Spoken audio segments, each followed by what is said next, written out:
સમાચાર રાજકોટથી મળી રહ્યા છે। આજે નદી પટ વિસ્તારમાં ડિમોલિશનની કામગીરી કરવામાં આવી રહી છે। 1500 જેટલા લોકોના મકાનમાં ડિમોલિશન હાથ ધરવામાં આવશે। રિવરફ્રન્ટના વિકાસ માટે વેલનાથપરા સુધી આ કામગીરી કરવામાં આવશે। રાજકોટ મામલતદારે 7 દિવસમાં મકાન ખાલી કરવા માટે નોટિસ પણ પાઠવી હતી। જો કે હાલ ડિમોલિશનને લઈને લોકોએ રોષ વ્યક્ત કર્યો છે। ડિમોલિશનને લઈને મહિલાઓની આંખમાં આંસુ જોવા મળ્યા। કોંગ્રેસ બાદ હવે ભાજપના નેતાઓ પણ મેદાનમાં આવ્યા છે। ભાજપના કોર્પોરેટર નરેન્દ્ર ડવ મેદાનમાં આવ્યા। હરિયા રોડ ઉપર આ જે મારી પાછળનો વિસ્તાર છે એ ન્યૂ કેદારનાથ આવે, ન્યૂ સાગર આવે, તો આ બાજુના લગભગ 400-450 લોકોને નોટિસ અપાઈ છે। આજી રિવરફ્રન્ટ અને જંગલેશ્વર મેઇન રોડ આગળ આવે છે। આ વિસ્તારથી લગભગ 40 ફૂટ 100 ફૂટ દૂર, તો જે વિસ્તાર નથી આવતો એ 50-50 વર્ષથી 60-60 વર્ષથી જે બંધાયેલો છે, જેને અગાઉ ક્યારેય નોટિસ નથી આપી અને જેઓ વર્ષોથી વેરા બિલ ભરે છે, લાઇટ બિલ ભરે છે અને શાંતિપૂર્વક વ્યવસાય ધંધો કરી અને રહે છે, મજૂર વર્ગ છે, તો આવા મજૂર વર્ગને બાળકોને એસએસસીની પરીક્ષાઓ આવે છે અને 7 દિવસમાં માનો કે ખાલી કરવાની જે નોટિસો આપવાની વાત છે, તો આ ના ખાલી કરાવવું જોઈએ। એમાં જે વિસ્તાર કોઈ નથી સ્કૂલનું રિઝર્વેશન, નથી ગાર્ડન રિઝર્વેશન, નથી સ્કૂલનું રિઝર્વેશન, નથી આવાસ યોજનાનું રિઝર્વેશન, તો આ વિસ્તાર ખાલી ન કરાવવો જોઈએ। એ મારે કલેક્ટર સાહેબને પૂછવું છે કે જો આ વિકાસ ન થઈ શકતો હોય તો અહીંયાથી લોકોને કોઈ પણ જાતનું રિઝર્વેશન ન હોવા છતાં પાડવામાં આવે છે, તો આમાં લોકોને સમય આપવો જોઈએ અથવા તો જે રેવન્યુ ભાવે લોકો ખરીદવા પણ એટલે પૈસા પણ ભરી દેવા તૈયાર છે, આવા લોકોને જે આજી રિવરફ્રન્ટમાં કે જંગલેશ્વર ટીપીના રોડમાં નથી આવતા, આવા લોકોને ન્યાય મળવો જોઈએ। ન્યાયની વાત કરી રહ્યા છે, બહેનો પણ છે। દાદા, તમારું શું કેવું છે? કેટલા વર્ષથી અહીંયા રહ્યો? હું નથી રહેતો। કેટલા વર્ષથી બા અહીંયા રહ્યો? અમે 35 વર્ષ થયા અને હવે અમે ગરીબ માણસ ક્યાં જાય? તમારે જે જોતું હોય, જંત્રી જોતી હોય દઈશું, બધું દઈશું, દેવા તૈયાર છીએ, પણ અમારો આશરો રહેવા દ્યો। અમે ગરીબ માણસ ક્યાંય જઈ શકીએ એમ નથી। 40 વર્ષ થયા એટલે અમારો માંગણી એ છે કે અમારા આશરો રહેવા। તમે અમે એક ડોહી છું, હું ક્યાં જાઉં?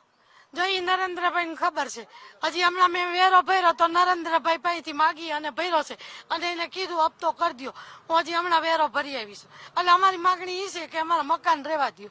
અને અમે 35 વર્ષ ત્યાં રહી છીએ અને 35 વર્ષનો વેરો પણ મેં ત્યાં રજૂ કરી દીધો છે એને, અને મારી આધારમાં તો હું 25 રૂપિયા તમારા મારા જે વેચ્યું હતું એની બાદ મેં લીધું હતું, એટલે મારું વારલ નથી। મેં એક હુમલો મને કે તમને આપું છે, મેં એ 35,000માં હુમલો એની મારે લીધો હતો, તો એને આજ 35 વર્ષ થયા મારે।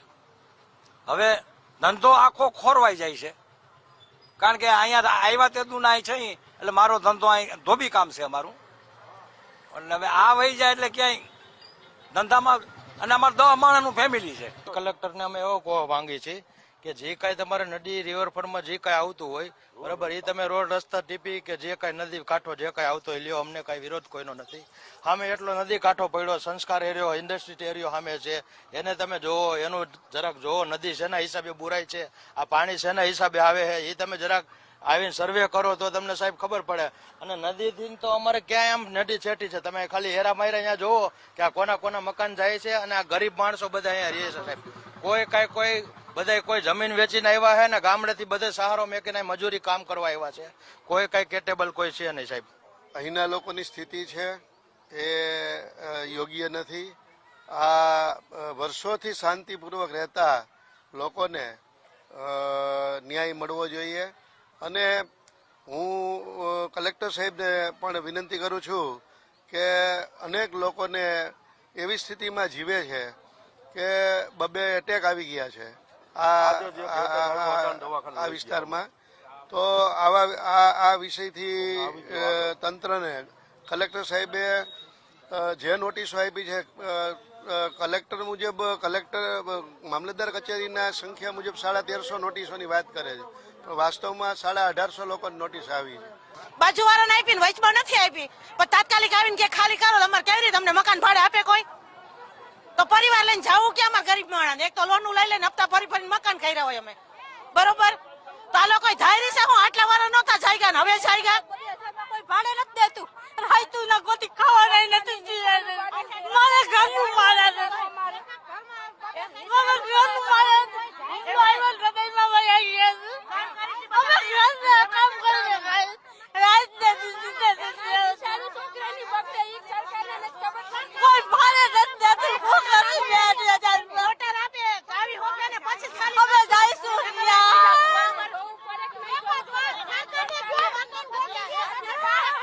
પછી ભાડે બધા ગોઠવી દો. અમારી વેદના સાંભળો તો જોઈ જાવ પાલકા કામ કરીને ખાઈ છે. પૈસા નથી એટલું ભાડે ગરીબ માણાના છોકરા એને ભાડે ની જાય નિશાળું બગાડવાની, 100 પેટે બાજા મને ફી ભરવી અને છોકરાની નિશાળું બગાડવાની. અમને રાહત દો, અમને પલોટ દો, કઈક અમને જવાબદારી દો. સરકાર ક્યાં ગઈ? અમારે ભાઈ ભાવણી નાવી છે ને નાખવી ક્યાં? અમારે ભાવણી નાવી છે અમારે રાખવી ક્યાં? એને આશરો તો જો હે ને બાબે 3 છોકરા હોય, વહુ હોય, કોણ ભાડે દે? 3 દિવસથી રખડી ભાડે નથી દેતું અમને. નાના છોકરા વાળા નહીં, કોઈ નહીં. ખાલી કરો, ખાલી કરીને જાય ક્યાં? અમને સામે કોટર આપે તો અમે આયા જાય ક્યાં?